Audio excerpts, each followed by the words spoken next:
ዛሬ በስሱ እንድሰብካችሁ ፍቀዱልኝ። ከአውሮፓ ከተሞች ባንዱ እግር ከጣለህ የሆነ ነገር ታያለህ። መንገድ ላይ ስትሄድ የደላቸው የጠገቡ እርግቦች ያጋጥሙሃል። አጠገባቸው መድረስህን አውቀው መንገድ አይለቁልህም። ከመጤፍ ሳይቆጥሩህ ለቀማቸውን ወይም ጨዋታቸውን ይቀጥላሉ።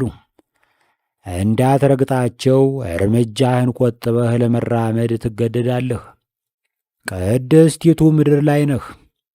አንዲት ወፍ ከከረጢት ያመለጠ እህል እየለቀመች ነው። ድንገት በአቅራቢያው ዳናህን ከሰማች ብድግ ብላ ወደ እንጦጦ ብሔራዊ ፓርክ ታፈገፍጋለች። በወፎች ዓይን ስንታይ ጭራቆች ነን፣ ግን ያለ ምክንያት ነው። አንድ ባለቤት አልባ ውሻ ባጠገቡ ካለፍህ ሽምቅቅ ብሎ ገለል ይላል። ይመግቡኛል ብሎ ሳይሆን ይደበድቡኛል ብሎ እንደሚያስብ ግልጥ ነው። በከተማችን የዕለት ዱላውን ሳይቀበል የሚውል ውሻ የለም። ድሮ ሰዎች የጎዳና ውሻ የሚደበድቡት ሊጣችንን ደፋብን፣ ከቅርጫው መደብ ላይ አንድ ጎድን መነተፈብን በሚል ሰበብ ነበር። አሁን ያለ ሰበብ ውሻና ድመት የሚነርት ነዋሪ ጥቂት አይደለም። ለመዝናናት ወይም የቆረፈደ ክንዱን ለማፍታታት ውሻ የሚደበድብ አለ። ረሃቡን በእንቅልፍ ለማሳለፍ የተኛውን ውሻ ከመንገድ አፈንግጦ በወጣ ኮብል ድንጋይ የሚወግር አይጠፋም። በቀደም አንዱ ከሱቅ በር ላይ ተጎልቶ የሚቅም ጎረምሳ በአንድ ምስኪን ውሻ ላይ ድንጋይ ወረወረበት። ውሻው ከድንጋዩ ለማምለጥ ደመነፍሱን አስፋልት ለማቋረጥ ሲሞክር ከላይ የመጣ ታክሲ በጎማው እግሩን ዳጠው። ውሻው እያነከሰ ያለቀሰው ለቅሶ። ከአዲስ አበባ እምብርት እየራቀን ስንሄድ ዕቃ የሚያጓጉዙ ጋሪዎችን እናገኛለን። አንድ የጠወለገ ፈረስ ትልልቅ ጎማ ያለው ጋሪ ለመጎተት የሞት የሽረቱን ሲፍጨረጨር ታያለሽ። በጋሪው መዓት የሲሚንቶ ከረጢት ተከምሯል። ከሲሚንቶው በተረፈው ቦታ ቡልኬት ተገጥግጦበታል። በዚያ ላይ ጋሪ ነጂው እንደ ፈርዖን ተኮፍሶ ፈረሱን በጅራፍ ይጠብሰዋል። በእንስሳት መገልገል አንድ ነገር ነው። በእንስሳት አለ ምክንያት መጨከን ሌላ ነገር ነው። የከተማው አስተዳዳሪ የጋማ ፈረሶችን ያላግባብ የሚጭኑ በግልጋሎታቸው ሳይሆን በስቃያቸው የሚደሰቱ ሰዎችን መቅጣት አለበት። ለመኖር እንስሳትን መግደል አለብን። ይህ የሕይወት አንድ አሳዛኝ ግን አይቀሬ ገጽታ ነው። ከዚያ ባሻገር ለእንስሳት ርኅራኄ የማሳየት ዝንባሌም አናጣም። የኢትዮጵያ ባህል በአንድ ገጹ ለእንስሳት መራራትን ያስተምራል። ድንግል ማርያም የተጠማ ውሻ እንዳጠጣች ሲነገረን አድገናል። የአገራችን የባላባት ወግ ስለ ዝሆን ገዳዮች ጀብድ በአድናቆት የሚተርከውን ያህል ስለ ቆቅ ማሪ አቦዬም ይተርካል። እኒህ አቦዬ የዳግማዊ ምኒልክ አያት የንጉሥ ሳህለ ሥላሴ አማች ነበሩ። በአንድ ወቅት አንድ ባላገር ቆቅ አጥምዶ እጅ መንሻ አመጣላቸው። ለባላገሩ የሚገባውን ከሰጡት በኋላ ወደ ምኝታ ቤታቸው መስኮት ተራመዱ። ማጀት ውስጥ ገረዶቻቸው ቢላዋ እየሳሉ ነው። አቦዬ ቆቂቱን መስኮት ላይ አስቀመጡና ደህና ሰንብቺ አሏት። ወደ መጣችበት በረረች። የአገሩ ሰው ከዚያን ጊዜ ጀምሮ አቦዬን ቆቅ ማሪ አቦዬ ብሎ ባድናቆት ይጠራቸው ጀመር። አለ ምክንያት በእንስሳት ላይ የመጨከንን ልማድ አስወግደን የመንፈስ ስልጣኔ ያለን ሕዝቦች መሆናችንን እናሳይ። ጎርምሼ ከላይም ከታችም ማቀምቀም በጀመርኩበት ዘመን ሴት ፍቅረኛ መያዝ ከባድ ነበር። ለእኔና ለአንተ ትውልድ ሴት ማማለል ቀላል አልነበረም። አብረው ከሚማሩ ቆንጆች መካከል አንዲቱን ትወዳለህ። በባለ ቀለም ወረቀት ላይ አንጀት የሚበላ በተወጋ ልብ የተሞላ ደብዳቤ ትጽፍላታለህ። ከሰኞ እስከ ዓርብ ከትምህርት ቤት እስከ ቤቷ ድረስ እየገሰገስ ትሸኛታለህ። በሽኝት ወቅት ብዙ አበሳ ይጠብቃል። ተፎካካሪ ጎረምሶች በቦክስ ገላብጠው ፊትህ ላይ ሌላ ተጠባባቂ ፊት ይጨምሩልሃል። ለፍቅር ብለህ የመጀመሪያውን ኃጢአት ትሰራለህ። ለዘይት መግዣ ከተሰጠ ብር ውስጥ ሸርፈህ ጦር ማስቲካ ትገዛላታለህ። የቤት ሥራዋን ትሰራላታለህ። ከጥቂት ጊዜ በኋላ የራስህን የቤት ሥራ መስራት ታቆማለህ። ኮከብ ተማሪ የነበርከው ልጅ ኮረት ተማሪ ሆነ ትወረወራለህ። 2 ዓመት ሙሉ ይህን አገልግሎት ስትሰጥ ከቆየህ በኋላ ያንቺና እኔ ነገር እንዴት ነው ስትላት መሬቱን እያየች በእህትነት ከሆነ እንቀጥል ትልሃለች። ከላይ የቀረበውን ታሪክ የነገረኝ በየነ የተባለው ባልንጀራዬ ነው።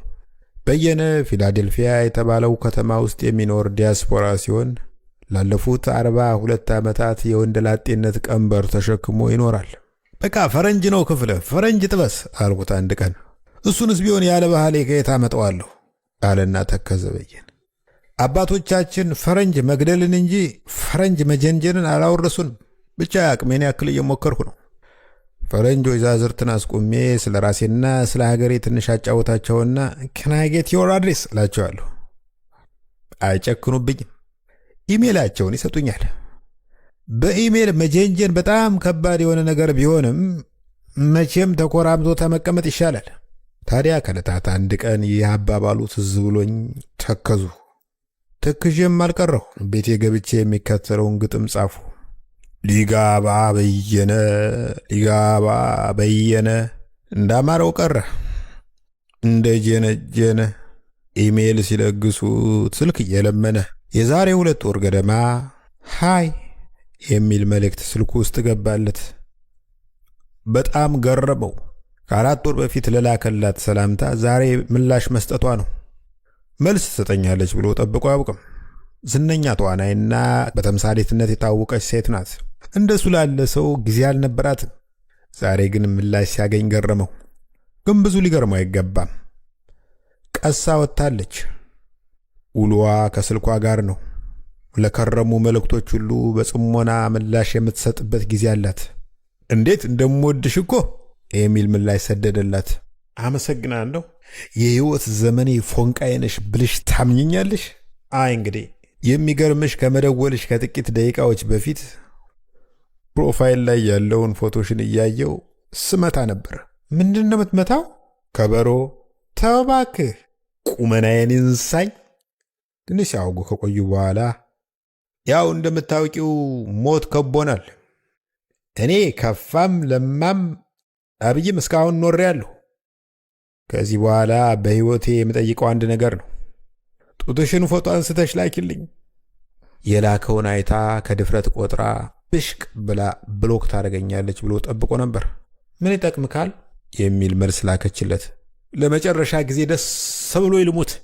ከተረፉ ደግሞ በአንቺ ሰበብ እንደተረፉ ቆጥረዋለሁ። አልገባኝም። እውነቱን ንገረኝ ካልሽኝ በጣም ደብሮኛል። መሞት ፈርቼ እንዳይመስልሽ። ሕይወቴንና ዶላሬን ለሀገሬ ስቆጥብ የኖርኩ ሰው ነኝ። አገሬ ገብቼ ህዳሴ ግድብን ከጠላት እየተከላከልሁ ከመሰዋት ያለፈ ዓላማ ኑሮኝ አያውቅም። በቻይና ቫይረስ ተነድፌ በአሜሪካ ሆስፒታል ውስጥ መሞትን ግን ልቀበለው የማልችለው አሰቃቂ ፊልም ነው። ደግሞ እኮ እንደ አገራችን ወግ በፍትሐት በጸሎት በሙሾ መሸኘት በስንት ጣሙ። ከሞቱ ብድግ አድርገው የቄራ ፍሪጅ የተገጠመለት ሲኖትራክ ውስጥ ይወረውሩኛል። ያ እንዳይሆን በተቻለ መጠን አጥብቄ እጠነቀቃለሁ። ቤት ውስጥ ሳይቀር ማስክ አደርጋለሁ። ፈረንጅ ስለማላምን ይገርምሻል፣ ራሴ የሰራሁትን ማስክ ነው የማደርገው። ማስኬ ደግሞ ባለ 3 ገበር ነው። የፊትና የኋላ ኪስ ሳይቀራለሁ። በእርግጥ ወፍራምና ክብ ፊቴ ለማስክ አልተፈጠረም። ይገርምሻል፣ ቅድም በመስታወት ራሴን ስመለከት በጣም አዘኑ። ዳንቴል የለበሰ ግማሽ ድፎ መስያለሁ። ደሞዝተኛ ራሱ አላወልቀውም። ታፍኜ እንዳልሞት ጸልይልኝ። እኔም መቤት የኔ ጡት መላክ ከዚህ ሁሉ ጋር ያለው ግንኙነት ምንድን ነው? ጡትሽን ብትልኪልኝ በድብርትና በትካዜ ሳቢያ ስራ ያቆሙት ህዋሳቴ ይነቃቃሉ። ተነቃቅተው የተፈጥሮ ሞርታርና ባዞቃ ያመርታሉ። ኮሮናን ለወሬ ነጋሪ ሳያስቀሩ ይደመስሱታል። በመጣበት እግሩም ይመልሱታል። ጸጥ ብላ ቆየች። ከዚያ ታይፒንግ የሚል ነገር አየ። ዝም ብሎ ጠበቀ። አፕሎዲንግ ፒክቸር የሚል ነገር አየ። ትንፋሹን ዋጥ አድርጎ ጠበቀ። ወዲያው የስልኩ ስክሪን ወገግ አለ። ጡት ነው። ማተብ የሚያነጥር ጡት፣ እንኳን በዳበሳ በመብረቅ የማያቀልጡት ጡት። ስልኩ ከጣቶቹ ላይ አመለጠ። ከደረጃው እየነጠረ ወርዶ ከታች ባለው የድንጋይ ንጣፍ ላይ ተኛ። ከጥቂት ሰከንዶች በፊት ስልክ የነበረው አሁን ዝሆን የረገጠው የሰርዲን ጣስላ መስሎ ተጋደመ። በየነ በድንጋጤ ሆኖ የስልኩን ስክሪን ገልብጦ ተመለከተው። እውር ሸረሪት ያደራው ድር መስሎ ነበር።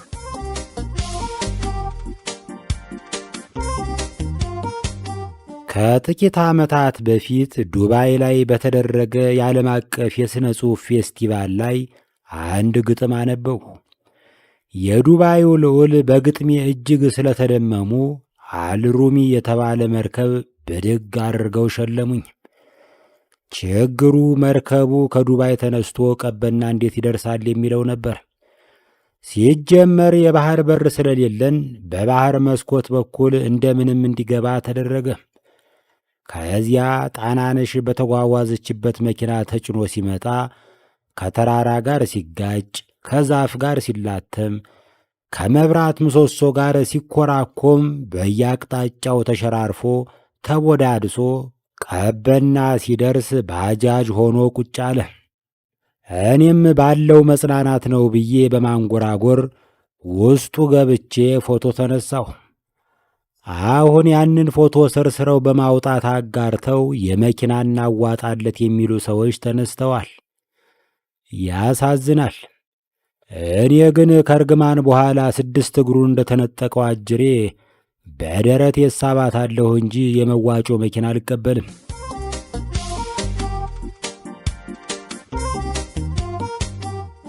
የልጅነት ቀለሞች። ከልጅነታችን በአንዱ ቀን እኔ ከማማ አቡኔ ቤት ጠላ ገዝቼ ወደ ቤቴ ስመጣ ሌላው እኩያዬ ደግሞ ላምባ ገዝቶ ወደ ቤቱ ሲሄድ መስቀለኛ መንገድ ላይ እንገናኛለን። ከዩኒቨርሱ በጥቂት ዓመት የሚበልጥ ጥንታዊ ድንጋይ ላይ የተቀመጠ ቦዘኔ ጎረምሳ ይጠራንና አንተ እሱን ትችለዋለህ ይለናል። እኔ ወደ ባለ ላምባው ልጅ እያየሁ ከነካኝ አልለቀውም እላለሁ። ባለ ላምባው ተመሳሳይ መልስ ይሰጣል። ከነካኝ አልለቀውም የሚለውን ሰላማዊነትን እና አይበገሬነትን እንዲሁም ፍትሐዊነትን አስተባብሮ የያዘ አባባል በልጅነታችን ማን እንዳቀበለን አላውቅም። ጎረምሳው በዚህ አባባል ረክቶ አያሰናብተንም፣ ነገር ቆስቁሶ ያፋጥጠናል። ዘመዶቼ ሰርግ ላይ ሲሉ እንደሰማሁት አረንዛው ዳሞቴ ብየፎክርና የጠላ ማንቆርቆሪያውን አስቀምጣለሁ። ባለላምባው ልጅ ጀሪካኑን ማስቀመጥ አይጠበቅበትም። ከሳሎን ተነስቶ መኝታ ቤቱ እስኪደርስ ድረስ በሩም ግድግዳውም እየገጨው ያደገ የላምባ ሰፈር ልጅ ነው። በቴስታ መታይ ማለት ጉዳቴን ማቃለል ይሆንብኛል። ጭንቅሎውን እንደ መርግ ደጋግሞ ጣለብኝ ማለት ይሻላል። ከሰዓታት በኋላ አይጠመጎጥ ቀምሶ የተወው ቀይ ስር መስዬ ቤት ስመጣ እናቴ ተመታ ወደ ቤት መጣ አይደል ትለኛለች። አይ ሳልሰናበትሽ መሸፈቱ ከብዶኝ ነው እንጂ በዛው ጫካ ልገባ ነበር እንድላት ነበር የፈለገችው። በዚህ ምድር ለማብሸቅ የማይመች ባህሪ ያላቸው ፍጡራን የታደሉ ናቸው። ልክ በጉርምስና ዘመኔ እንደማቀው እንደ ፈንቴ የሰፈራችን ልጅ ነበር። አንድ ቀን ረፋድ ላይ ከተማችን ውስጥ በታወቀ ቡና ቤት በረንዳ ላይ የትምህርት ቤት ዩኒፎርም የለበሰች ቆንጆ ኮረዳ ልጅ ጋር ቁጭ ብሏል። ከፊታቸው 2 ንብ የሚዞራቸው የተጀመሩ የኮካኮላ ጠርሙሶች ይታያሉ። ተግባሩ የሚባለው የሰፈራችን ነገረኛ ልጅ በዚያ ሲያልፍ ፈንቴን ከኮረዳይቱ ጋር ሲያየው ተናደደ። እድል እንዲህ ናት። ለአንዱ ዴቱን ለሌላው ንዴቱን ትሰጠዋለች። ፈንቴ ብሎ ተጣራ ተግባሩ። አቤት፣ ትናንት መኩሪያ በቆላሽ መልስ ያሯሩጥህ ለምን የሸሸው አለና ፈገግ ብሎ ልጅቱን አያት። የቱ መኩሪያ አለ ፈንቴ። መኩሪያ የጋሽ ተጫንልሽ የትኛው ጋሽ ተጫነ? ያልገባህ ይመስል አታድርቀኝ። መኩሪያ ተጫነ አወቅሁት። እና እሱ የት ላይ ነው ያባረረኝ? ሙስጠፋ ጮርናቄ ቤት አጠገብ። የቱ ሙስጠፋ? ፈንቴ ቀጠለ። አታምታታ። መኩሪያ ለምንድን ነው ሲያባርርህ የሮጥኸው? ዥል ለምን ይመስልሃል? ሙሉ አካሌን ይዤ ወደ ቤቴ ለመግባት ስለፈለግኩ ነዋ። ለመጀመሪያ ጊዜ ሲኒማ የገባሁት 11ኛ ክፍል ሳለሁ ይመስለኛል። እሁድ ቀን ደብረ ማርቆስ ውስጥ ነው። ብቸኛው ሲኒማ ቤት ተከፍቶ ከ15 የማንበልጥ ሰዎች ታደመናል። ፊልሙን በቴክኒክ የሚቆጣጠረው ሰውዬ የጤና እህል ማለት የእክል ገጥሞት አልመጣም። ስለዚህ የሲኒማ ቤቱ ዘበኛ ጋሽ ይትባረክ ሰውየውን ተክተው ለመስራት ወሰኑ። ትዝ እንደሚለኝ ከሆነ በጊዜው የነበረው የፊልም ፕሮጀክተር ከገጠር ወፍጮ ጋር በጣም ይመሳሰላል። ከዚያ ውስጥ የባውዛ መብራት የሚመስል ነገር እንደ ዘሃ እየተመዘዘ ይወጣና ግድግዳው ላይ ተአምር ይሰራል። ያን ቀን ጋሽ ይትባረክ ያለሙያቸው ያልሆነ ነገር ሲነካኩ ምን የመሰለውን የህንድ ፊልም በአፍጢሙ ዘቅዝቀው ማሳየት ጀመሩ። እና አሚታብ እነ ኩማር እግራቸው ወደ ጣራው ተሰቅሎ አናታቸው ወደ ምድር ተዘቅዝቆ ግድግዳው ላይ ውር ውር ይላሉ። ታዳሚው የዛሬው ፊልም ደግሞ ከአቀራረቡ ጀምሮ ለየት ያለ ነው ብሎ በጽሞና መከታተሉን ቀጠለ። እኔ የሆነ ችግር እንዳለ ለመረዳት ጊዜ አልፈጀብኝም። እልል ያልሁ አይናፋር ስለነበሩ ደፍሬ ለመናገር ግን አልቻልኩም። ቢቸግረኝ አጠገቤ ያለውን አብሮ አደጌን አንተነህ ይግዛውን በክርኔ ጉስም አደረኩትና አረባ ማይቱ ይህን ነገር አንድ እንዲሉት ነገራቸው ብዬ አንሾካሾኩ። አንተነህ በታላቅ ድምፅ ጋሽ ይትባረክ ብሎ ተጣራ። ምን አባ ሆንክ አሉ ጋሽ ይትባረክ። ትንሽ ድምፅ ይጨምሩበት፣ ድምፅ ይጎሏል። ቆይቶ ዘመን አልፎ ዘመን መጥቶ የሆነ ሰንበት ላይ አዲስ አበባ ዩኒቨርሲቲ ውስጥ ወደሚገኘው ሚውዚየም ከባልንጀራዬ ጋር ጎራሉ። አስጎብኚው ድብርት የጎበኛቸው ሽማግሌ ናቸው። አንዱን ጦርና ጋሻ የተሰቀለበት የግድግዳ ማዕዘን ተደግፈው ሲያንጎላጁ አገኘናቸው። ከዚያ ኮሌታቸውን ይዘን ቀስቅሰናቸው ስናበቃ ጉብኝቱ ተጀመረ። ይህ የንጉሡ አልጋ ነው አሉን። የትኛው ንጉሥ? እሱን እንግዲህ እርግጠኛ አይደለሁም። የወርድና የቁመቱን ሰብሰብ ማለት በማየት ግን የቀዳማዊ ኃይለ ሥላሴ መሆኑን መገመት ይቻላል ሲሉ መለሱ። ከጥቂት ቆይታ በኋላ አንዱ ክፍል ውስጥ ደርሰናል። እስቲ ስለዚህ ወንበር ይንገሩን አላቸው ባልንጀሬ።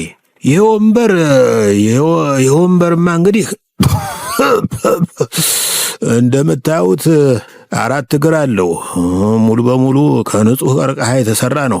አስጎብኛችን ስለ ወንበሩ በረጃጅም ሳሎች የታጀበ የ40 ደቂቃ ገለጻ አደረጉልን። ምን ያህል ዕድሜ ያስቆጥሯል ስላቸው፣ ወንበሩ ከተገዛልኝ ሳምንት አልሞላውም። አስጎብኝቼ ሲደክመኝ ያረፍልበታለሁ